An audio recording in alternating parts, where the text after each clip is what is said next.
I'm Carly Sherman. And I'm Marissa Justice. And this is Minford Media.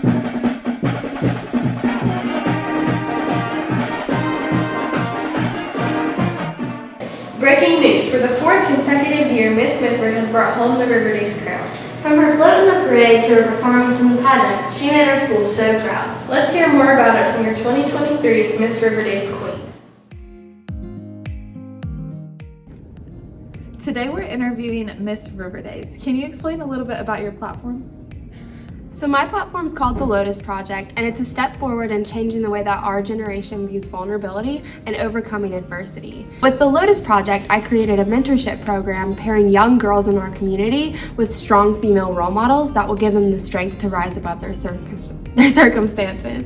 What was the most stressful part of the whole thing? Even though there's a lot, what's the most stressful? I would say for me, the float was really stressful because I didn't know where to start.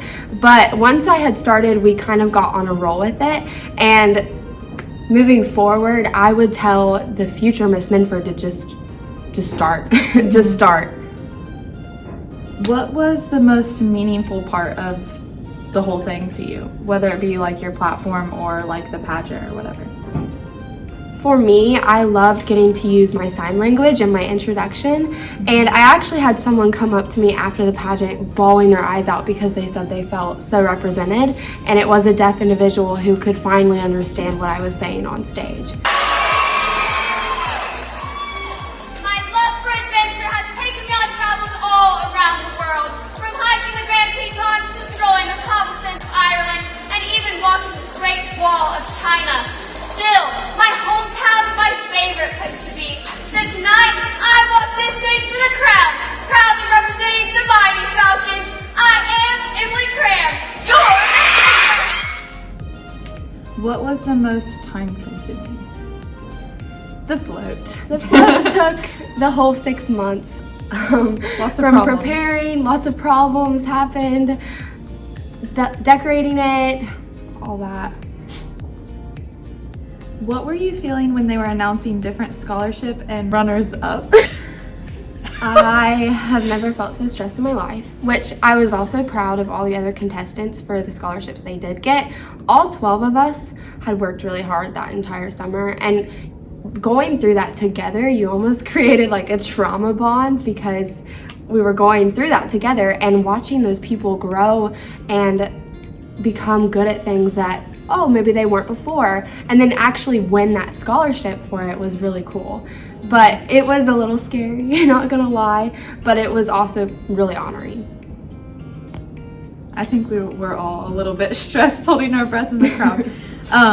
What was the first thought or feeling when they announced that you were Miss River Days?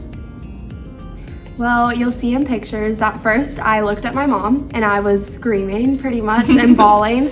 You'll see that picture, I'm sure.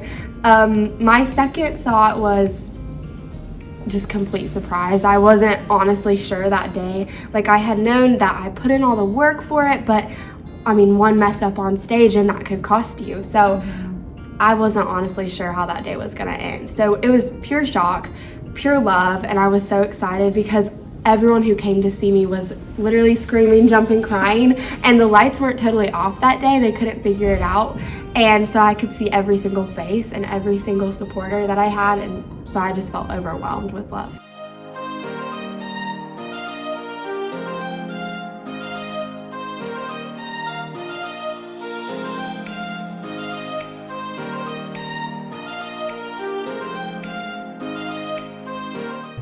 Now let's take a minute to hear from Maya and Grayson, who cheered at the River Days pageant. What was it like representing our school and supporting Miss Minford on stage? I had a really good time, and I felt really honored to be able to represent Miss Minford, who is now our Miss River Days, on stage for so long, especially since we put so much hard work into that dance. Yeah, I thought it was just a really good experience. We practiced since June, and I really liked how we got to meet new people from different schools. It was really neat getting to see Emily backstage and everything beforehand, and being really close with the confetti, which mine didn't pop, but it was really fun just seeing her that close and being there with her in that moment. I'm Emily Cram. And I'm Maya Schunkweiler. And this is your athletic and academic review.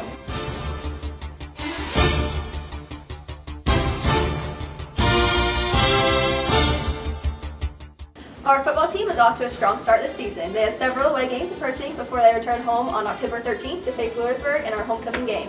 Both boys and girls soccer teams are also doing well this season with winning records. Our girls tennis team is continuing with a victorious season. Good job, girls. We have some new volleyball coaches this year as Rebecca Green takes over the varsity team and Kelly Lohr joins as coach of the JV team. Our girls are thriving on the court. The cross-country team is preparing for each meet diligently, and you can often find them running the streets of Minford after school on most days.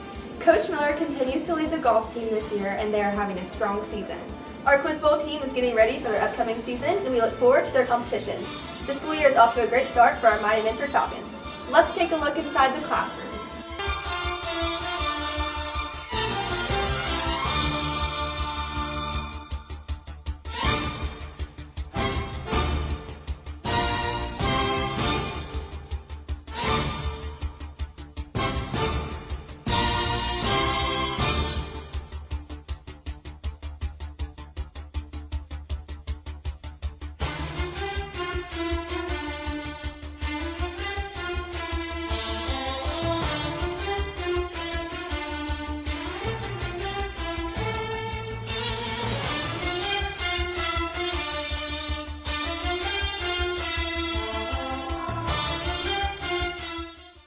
With the start of the new school year, we have some new faces in the building.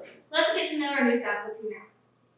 My name is Mrs. Reinhardt, and I have all the geometry classes, so college prep and general geometry. This is my first year of teaching, actually, and my first year at Minford, so I just graduated recently. I am from Grove City, Ohio, which is about 15 minutes south of Columbus. Hi, my name is Mrs. Green, and then I teach a little bit of everything. I am in the reading and math and science classes this year, and I have a study hall. As much as I love the little kids, I've been teaching for 15 years now, and I was ready to make the switch, and I think I just automatically answered one of your other questions, sorry. Well, I am Mr. Holbrook. This is my first year here at Minford High School. I teach Algebra 1 and Algebra 2. So I've always held Minford local schools in a high regard. I've been working with the music program for the last 12 or 13 years. I've been the percussion instructor, and we've had some really successful seasons and really strong community support. So when I saw the opportunity was available to teach math here as well, since I was certified for it, I just had to jump on it. It's trivia time! What was the first toy to have a commercial? Barbie? Oh, it should have been. What was it? Mr. Potato Head. Oh, nice. What was the first toy to have a commercial? Barbie. Mr. Potato Head. Oh, I'm so wrong. When was the first iPad released? Oh, let me think hard about this. It's got to be 2000. Let's go with 2010. Yeah. Yay. When was the first iPad released? The first iPad was released in 2008. 10. Oh, I was close. According to the Wikipedia, what is the most popular song ever? Is it Baby Shark? Darn. What is it? White Christmas. Christmas song, really? Mm-hmm. I don't know what that's based on. According to Wikipedia, what is the most popular song ever? I would guess Jingle Bells. Yeah. Close. What is it? White Christmas. White Christmas. Okay, very good. You have a new, According to Wikipedia, what is the most popular song ever? Bruh. What was Baby Yoda's real name? Oh, Yodius. What is Baby Yoda's real name? Grogu. Good. How many continents are there? I'm guessing 7. Yeah. Oh my gosh. How many continents are there? 7. Yeah. Let's go. Which president got stuck in the bathtub? William Howard Taft. Yeah. Which two movies became a pop culture sensation by releasing on the same day? Barbenheimer, dude. Barbie and Oppenheimer. Yep. Yeah, totally. That's it for this episode of Minford Media. We'll see you next time!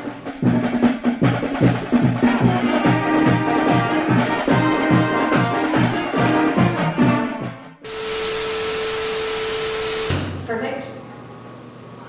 Action. I'm Carly Sherman. Oh, I forgot! Is it still going? Yeah. Okay, ready? Okay, breaking news. We have to keep going.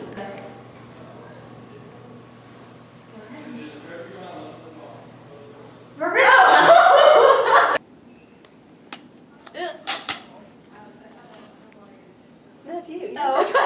Bro. Okay, do it again. You're gonna say I'm in one. Right. I'm not doing this 15 times.